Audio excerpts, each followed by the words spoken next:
இகநிலை பொருளாய் பரநிலை பொருளாய் அகமர பொருந்திய அருட்பெருஞ்சோதி. அகவல் படிச்சுட்டோம்னா நம்ம ஜீனியஸ். எந்த ஜீனியஸ்? God genius. யாரும் நம்மள குழப்ப முடியாது, தெளிவா இருக்கும். கடவுள் இதுதான். அடுத்து 4வது சொல்றாரு வரி, ஈனமின்றிக பரத்து இரண்டின்மே பொருளாய் ஆனலின்றோங்கிய அருட்பெருஞ்சோதி. ஈனமின்றி, சிறிது கூட குற்றம் இல்லாமல், குறை இல்லாமல், இகம் பரம் ரெண்டுத்துலயும் இருக்குது. இகம் என்றால் உள்ளே, பரம் என்றால் வெளியே. இரண்டின் மேற்பொருளாய், இரண்டுக்கும் மேலையும் விளங்குறாரு. உள்ள மட்டும் வெளியே மட்டும் தான் இருக்காரா? இல்ல, அதை கடந்து இருக்காருயா. நீ அவனை ஒரு அடைப்புக்குள்ள அடைக்க முடியாதுயா. இவ்வளவு பெரிய விளக்கம். ஈஸியா நம்ம நினைக்கிறோம் இந்த விளக்கம் எல்லாம். எவ்வளவு பெரிய தெளிவை விளக்கத்தை நமக்கு கொடுக்கும் தெரியுமா? ஒரு சாதாரண கிணற்று தவளையாக இருக்கிற நம்மை அப்படி பெருசா மாற்றும். நமக்குள்ள நம்ம ஒரு எல்லை கட்டிட்டு உட்கார்ந்துட்டு இருக்கோம். இந்த உருவம், இந்த கடவுள், இந்த பெயர், இந்த சமயம், இந்த இனத்தவர். உள்ளேயும் வெளியே இருக்கிற தெய்வம் தான் எல்லாத்தையும் ஆட்டி படைக்கும். அந்த ஒரு அருட்பெருஞ்சோதி தான். சரி, அது உள்ளேயும் வெளியே மட்டும்தான் இருக்கியா? இல்லை, இரண்டின் மேற்பொருளாய் ஆனலின்றோங்கிய அருட்பெருஞ்சோதி. அப்படி சொல்லும் போது அது யாரு? நம்ம தான். சிற்சபையில் விளங்குகின்ற தெய்வம் அதே தெய்வம். அதுதான் சத்திய ஞான சபையில் ஐயாயிரத்தி காமிச்சார். சரி, இதுதான் காட்டானை. தன்னை யார் என்று காட்டாத இறைவன் மீது ஏறிக்கொண்டு, இறைவன் அப்ப அது மேல ஏறிக்கிட்டு, அந்த காட்டானை மேல ஏறிக்கிட்டு இப்ப தெரியுதா, கடை தெருவுக்கு போறாரு. ஏமா, அறிவு என்பதன் மீது ஏறி, அறிவு இப்ப காட்டான் யாருன்னு தெரிஞ்சிச்சு. அறிவு, தியானம். அறிவை பற்றி கொண்டுதான் தியானம் செய்ய வேண்டும். சித்தர்கள்லாம் என்ன பண்ணுவாங்க? கோயில்களை சுத்தினாங்களா? போய் எந்த சடங்கு சம்பிரதாயம், குரு பயிற்சி, சனி பயிற்சி, ராகு பயிற்சி, கேது பயிற்சி, வா இந்த கோயில்ல இந்த அபிஷேகம் பண்ணா ராகு கேது பரிகாரம் நடக்கும், வள்ளல் பெருமானார் போனாரா? உள்ளுக்குள்ள போனாங்க. திருமந்திரம் சொல்லுது, உள்ளத்தின் உள்ளே உள்ள பல தீர்த்தங்கள். என்ன சொல்றாரு திருமூலர்? உள்ளத்துக்குள்ள இருக்குப்பா தீர்த்தம். இங்க எவ்வளவு தீர்த்தம் இருக்கு? யாராவது சொல்லுங்க, அது என்னென்ன தீர்த்தம்? உள்ளத்தின் உள்ளே உள்ள பல தீர்த்தங்கள் மெல்ல குடைந்து நின்று ஆடார். பள்ளமும் மேடும் பறந்து திரிவரே பல கள்ள மனமுடையோரேன்ட்ட. இங்க இருக்கிற தீர்த்தம், இங்க இருக்கிற தீர்த்தத்தை விட்டுட்டு என்னென்ன தீர்த்தம்? மூலாதாரத்துல ஒரு தீர்த்தம் இருக்கு, ஒரு சுரப்பி சுரக்குது, ஒரு அமிர்தம் சுரக்குது, சுவாதிஷ்டானம், மணிப்பூரகம், அநாகதம், விசுத்தி, ஆகினை, துரியம். இங்க 7 மையங்கள் இருக்கு, ஆதாரங்கள். ஒவ்வொரு ஆதாரத்தில் இன்னும் சித்தர்கள் தவம் புரிவார்கள். அதுதான் அவங்க ஆடுகின்ற தீர்த்தா நீராடல். அத சொல்றாரு திருமூலர். அத ஒரு பயனும் செய்ய மாட்டான். உள்ளத்தின் உள்ளே உள்ள பல தீர்த்தங்கள் மெல்ல குடைந்து நின்று ஆடார். பரிபாஷையா பாடுறாரு. கொஞ்சம் அமைதியா உட்கார்ந்து ஆதாரத்தின் மீது நினைவை வை, தியானம் செய், எண்ணத்தை வெளியே போக விடாத, அப்படி உட்கார்ந்து செய். அதை விட்டுட்டு பள்ளமும் மேடும் ஓடுறீங்களா? பள்ளம்னா கடல், மேடுனா மலை. கடலும் மலையும் எங்கெங்க இருக்கோ தேடி ஓடுறீங்களே. பல கள்ள மனமுடையோரே, உங்களால உட்கார முடியாது. ஏன்? உங்க எண்ணம் அப்படி உங்களை கெடுக்குது. எண்ணம் தூய்மையா இல்ல, அதனால தியானம் பண்ண முடியாதுன்றார். இப்போ உட்கார்ந்து தியானம் செய். அப்ப அதைத்தான் இந்த அழுகணி சித்தர் சொல்றாரு. காட்டானை மேலேறி, கடை தெருவுனா நான் நிறைவாக கடையாக இருக்கிற என் உடலுக்கு மூலம் எதுன்னு கேட்டேன். என் உடல் எது, என்னை இந்த உடலை எது இயக்குதுன்னு முதல் பார்ப்பாங்க சித்தர்கள். இது எது, எப்படி இது இயங்குது? ரொம்ப சிம்பிள். கடவுள் நீங்க தெரிஞ்சுக்கிறது. சித்தர்கள் எப்படி பார்த்திருப்பாங்க?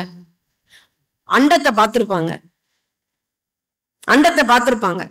நம்மள மாதிரிலாம் அவங்க இருக்க மாட்டாங்க. கவனிப்பாங்க, வாட்ச் பண்ணுவாங்க. எப்படி இந்த சூரியன் வருது? நம்மள மாதிரி அவங்க மறைஞ்சுக்குது, கடல்ல போய் மறைஞ்சுக்குது, மலைய பின்னாடி மறைஞ்சுக்குது, அது ராகு கேது முழுங்குது. இந்த கதையெல்லாம் அவங்க நம்ப மாட்டாங்க. இல்ல, சூரியன் வருவது யாராலே? சந்திரன் திரிவது எவராலே? பேரிடி மின்னல் எதனாலே? பெருமழை பெய்வது எவராலே? காரிரில் வானில் மின்மினி போல் கண்ணில் தெரிவன அவை என்ன? என்னது மின்மினி போல்? நட்சத்திரங்கள். இதெல்லாம் என்னையான அண்டத்தை பார்ப்பாங்க. யார் இதற்கெல்லாம் அதிகாரி? இதை நாம் எண்ணிட வேண்டாமான்னு கேட்டார் நாமக்கல் கவிஞர். எத்தனை மீன்கள், எத்தனை பறவைகள், எத்தனை மலர்கள், எத்தனை வண்ணங்கள், எத்தனை பூச்சிகள், எத்தனை வகைகள். மண்ணில் போட்டது விதை ஒன்று மரம் செடி ஆவது யாராலே? ஒரு விதைய போடுறிய, எப்படியா மரம் செடி இவ்வளவு வருது? ஒரே ஒரு விதைய போடுங்க, மாங்காய் மரம், அதுக்கப்புறம் அது காய்ச்சி வருஷம் ஆயிரக்கணக்கில் கொடுக்குது. ஒரு விதை தானே போட்டேன், அங்க என்ன ஏதாவது பண்ணியா? தண்ணியில மண்ணில விழுந்ததும் விதையின்றி தரையில் முளைக்கும் புல் ஏது கேக்குறாரு. இதெல்லாம் சிந்திப்பாங்க பெரியவங்க. நம்ம புல்ல புடுங்கிறதுலயே தான் இருப்போம். எப்படி இது முளைக்குது? நமக்கு அவர்களுக்கு அதான் வித்தியாசம். அப்படி அந்த தண்ணி வந்து விழுந்தவன மழை காலத்துல கட கட கடன்னு புல்லு முளைச்சிருது. நாமக்கல் கவிஞர் கேட்கிறாரு, எப்படியா முளைக்குது? மண்ணில் விழுந்தது மழை நீர், விதையின்றி தரையில் முளைக்கும் புல் ஏது? கண்ணில் தெரியா சிசுவை எல்லாம் கருவில் வளர்ப்பது யார் வேலை? ஐயா சொல்ற, தாய்க்கரு பையனுள் தங்கிய உயிர்களை ஆய்வுற காத்தருள் அருட்பெருஞ்சோதினர். அந்த கண்ணுல தெரியாத அந்த கரு ஜனிக்கும் பொழுது 1 மாதம் கழித்து அந்த கரு ஒரு நெல்மணி அளவுக்கு இருக்கும். 1 மாசத்துல கரு நின்னுடுச்சு, நாள் தள்ளி போயிருக்குன்னா எவ்வளவு சைஸ் இருக்குமா? ஒரு நெல்மணி அளவு இருக்குமா? 9 மாதம் 270 நாள் கழிஞ்சு குழந்தை வெளியே வந்துடும். 10வது மாசம் 10 மாசம் ஃபுல்லா கிடையாது. 270 நாள் முடிந்தா வயிற்றுக்குள்ளது இருக்காது. அது எப்படியா நடக்குது? என்னைக்கா சிந்திச்சோமா? அதுக்கு ஒரு ஹார்ட் குட்டியா வந்து பிறகுது. 2.25 2.5 கிலோ 3 கிலோக்குள்ள வந்து பிறக்குது. அதுக்கு கை, அதுக்கு காலு, அதுக்கு நெகம், கண்ணு, இறப்ப, முடி, தோல். இவ்வளவு நாள் எப்படி தாயின் வயிற்றுக்குள்ள அது இருந்தது? எப்படி சாப்பிட்டுது? நம்ம என்னத்தை தள்ளுறோம்? அதற்கேற்ற உணவுப்பாக யார் மாற்றுவது? இறைவன் இல்லைன்னு எப்படி சொல்ல முடியும்? கண்ணில் தெரியா சிசுவை எல்லாம் கருவில் வளர்ப்பது யார் வேலை? எண்ணில் பார்த்தால் இதற்கெல்லாம் ஏதோ ஒரு விசை இருக்குமென்றோ. இதெல்லாம் யாரையா செய்யறா? இப்படி நாம அண்டத்தை பார்க்கணும். இது எப்படி நடக்குது? இது எப்படி வானத்துல மழை பொழியுது? எப்படியா மின்னல் மின்னுது? நம்ம எல்லாம் மின்னல் மின்னுது, இதெல்லாம் அர்ஜுனா கத்துன்னு சொல்லி வச்சாங்க. நமக்கு இங்கெல்லாம் அப்படி சொல்லி வச்சாங்களான்னு தெரியல. சென்னையில சொல்லுவாங்களா, அர்ஜுனன் தேர் ஓட்டின்னு போறான், கோமா போறான், அதான் இடி. நம்ம ஆளுங்க கதை நமக்கு. நீ அர்ஜுனான்னு சொல்லு. இது ஒரு நம்பிக்கையை, ஒரு இறை பக்தியை கொடுக்குது. அதுக்கப்புறம் வந்தது என்ன? 2 மேகங்கள் துமான்னு இடிக்குது, அதான் இடி மின்னல். இதெல்லாம் யாரையா செய்யறா? எப்படியா இந்த மழை நீர் அப்படி ஆவியா போய் அந்த மேகம் கடல்ல இருந்து அப்படி மேகமா வந்து தகுந்த இடத்துல மழை பொழியறது? இதெல்லாம் நடக்கலன்னா, தண்ணி இல்லைன்னா ஒரு நாள் வாழ முடியுமா நம்மால்? இதெல்லாம் யார் செய்யறா? அப்படி இந்த உடல் எப்படி இயங்கு, எப்படி நரம்பு மண்டலம், எப்படி நமக்கு தொட்டா தெரியுது, எப்படி சாப்பிட்டா நமக்கு சாப்பிட ஜீரணம் ஆகுது, எப்படி நம்மளால பார்க்க முடியுது? இவ்வளவுதாங்க கடவுளை சிந்திக்கிறது. இதை ஐயா வள்ளல் பெருமானார் விசார முகமாக இருங்கள். 1 மணி நேரம் விசாரம் பண்ண நீ கடவுளை. எப்படி இது நடக்குது? ஒண்ணும் இல்ல. ஐயா சின்ன விஷயம் சொல்லுவாரு. இந்த ரோமம் பாரு, உடம்புல இருக்க ரோமம் தேவையான இடத்துல இருக்கு, தேவையில்லாத இடத்துல இல்ல. இங்கெல்லாம் இல்ல. ஏன்னு கேளு. பெண்களுக்கு ஏன் இருக்கு, ஆண்களுக்கு ஏன் இருக்கு? பெண்களுக்கு இல்ல, ஆண்களுக்கு ஏன் இருக்கு? இந்த புருவம் முடி ஏன் இருக்குன்னு கேளு. தலையில ஏன் முடி இருக்குன்னு யோசி. இந்த விரல்கள் எப்படி இப்படி இயங்குதுன்னு பாரு. கால் எப்படி வைக்கும் போது அந்த எப்படி இந்த சிஸ்டம், இந்த மோட்டார் சிஸ்டம் எப்படி இயங்குதுன்னு பாரு. இந்த குரல் எப்படி அப்படி சப்தம் வருதுன்னு பாரு. எப்படி அந்த வார்த்தைகளாக வெளியே வருகிறதுன்னு பாரு. நாக்கு எப்படி சுத்துதுன்னு பாரு. இவ்வளவு 32 பல்லுக்கு நடுவுல இருக்கிற நாக்கு எப்போ ஒரு சமயம் தான் கடிபடுது. எப்படி கடிபடாம சாப்பிடுறோன்றத பாரு. எப்படி சரியா உணவு குழாயில போய் இவ்வளவு நேரம் போனவன அது ஜீரணமாய் இத்தனை ரசம், ரத்தம், சதை, கொழுப்பு, எலும்பு, மஜ்ஜை, விந்துநாதம் என்கிற 7 தாதுக்களாக எப்படி மாற்றம் பெறுகிறது? நீ என்ன வேணாலும் போடுற. நைட்டு ஃபுல்லா சாப்பிட்டேன், என்னால ஒண்ணும் முடியல, காலையில பசிக்குதுன்னு. நைட்டு தான் நான் சாப்பிட்டேன். யாரு இவ்வளவு நேரம் அங்க உள்ள இருந்து அதை எரித்தது, ஜீரணம் செய்தது? இது மாதிரி சிந்திச்சாலே கடவுளை தரிசிக்கலாம். சித்தர்கள் இதைதான் செஞ்சாங்க. இதான் அகமுக ஆராய்ச்சி. அப்படி இந்த ஆராய்ச்சி செய்யும் போது இதுதான் காட்டானை மேலேறி.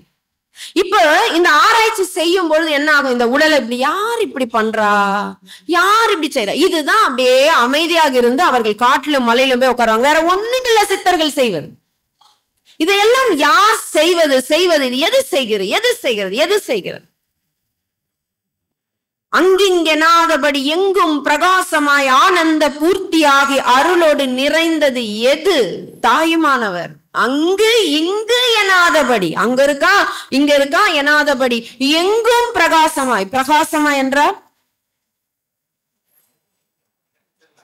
வெளிச்சம். வெளிச்சம்னா ஓப்பனா பட்டவர்த்தமா உடைச்சிடுறது. ரகசியம் என்றால் மறைதல், தெரியாது. பிரகாசம் என்றால் மறைவே இல்லப்பா. எங்கும் பிரகாசமாய் ஆனந்த பூர்த்தியாகி அருளோடு நிறைந்தது எது? இப்படி எங்கும் பிரகாசமாக அப்படி லைனா வருவார். தன்னருள் வெளிக்குள்ளே அகிலாண்ட கோடி எல்லாம் தங்கும்படி இச்சை வைத்து உயிருக்குயிராய் தழைத்தது எது? உயிருக்குயிராய் தழைத்தது எது? இப்படியே வரும். சமய கோடிகள் எல்லாம் தம் தெய்வம் எம் தெய்வம் என்று தொடர்ந்து எதிர் வழக்கிடவும் நின்றது எது? மேல் கங்குள் பகல் அற நின்றது எது? எங்கனும் பெருவழக்காய் யாதினும் வல்ல ஒரு சித்தாகி என்றைக்கும் உளது எது? அது அப்படின்னு அது கருத்திற்கு இசைந்ததுவேனுவர். அதை நீ கண்ணால பார்க்க முடியாது, காதால கேட்க முடியாது, வாயால் அதை பத்தி பேச முடியாது, அதை சுவைக்க முடியாது. அது உன் கருத்துக்கு வந்து மாட்டோம். அப்ப அந்த உள்ளே இதை பாரு, ஒவ்வொன்னா நம்ம கேள்வி கேட்கும் போது தானாக நடக்கும். அப்ப அந்த உடல் சொல்லும், பதில் என்ன வரும் தெரியுமா? சுவாமிஜி பாட்டு இருக்கு, நான் எனும் எழுச்சியை. பாட்டு தெரியுமா? மனவளக்கலை அன்பர்கள். நான் எனும் எழுச்சியை நாடியாராய்ந்திட நான் முதலில் மனமாக பிடிபடும். நான் முதல்ல மனம்தான் நினைப்போமா. இந்த உடலை கடந்து உடல்னு நினைக்கிறது ஒரு நிலை, அன்னமய கோஷம். அதுக்கு பிறகு இந்த உடல் நான் இல்ல, அதை எரிச்சிடுறாங்க, புதைச்சிடுறாங்க. அப்ப அதுக்கப்புறமா அது இருக்குல்ல, அப்ப நானாக இருந்து செயல்பட்டது எது? இது ஜட பொருள் என்று உடலை கடந்து இந்த உடலை எது இயக்குகிறதுன்னு பார்க்கும். அதுதான் மனம். நான் மனமாக இருக்கிறேனா என்பது, மனம் மாறிக்கிட்டே இருக்கேன்.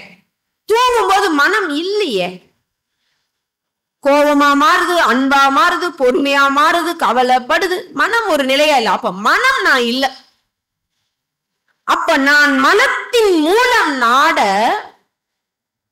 மனத்தின் மூலம் எது? மனத்தின் மூலம் உயிர். மனத்தின் மூலம் எது? உயிர்.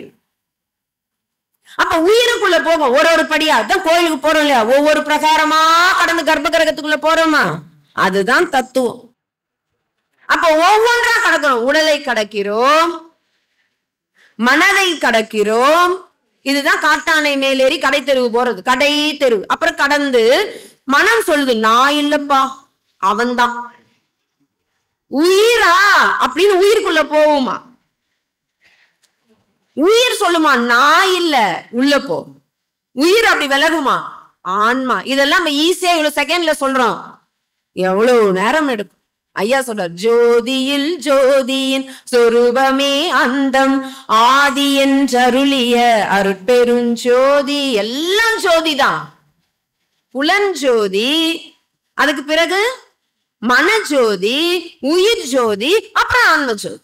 அந்த ஆன்ம ஜோதி சொல்லுமா, நான் அந்தம் இல்ல, நான் தான் ஆதி. நீதான் என் கடைசியான போய் நம்ம கேட்போமா, நான் கடைசி இல்லடா, டே நான் தான் உனக்கு மூலமேன்னு சொல்லுமா.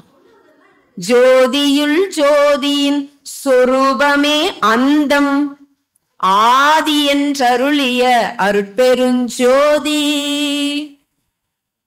இதுதான் காட்டானை மேல ஏறிட்டு கடை தெருவுக்கு போறோம்.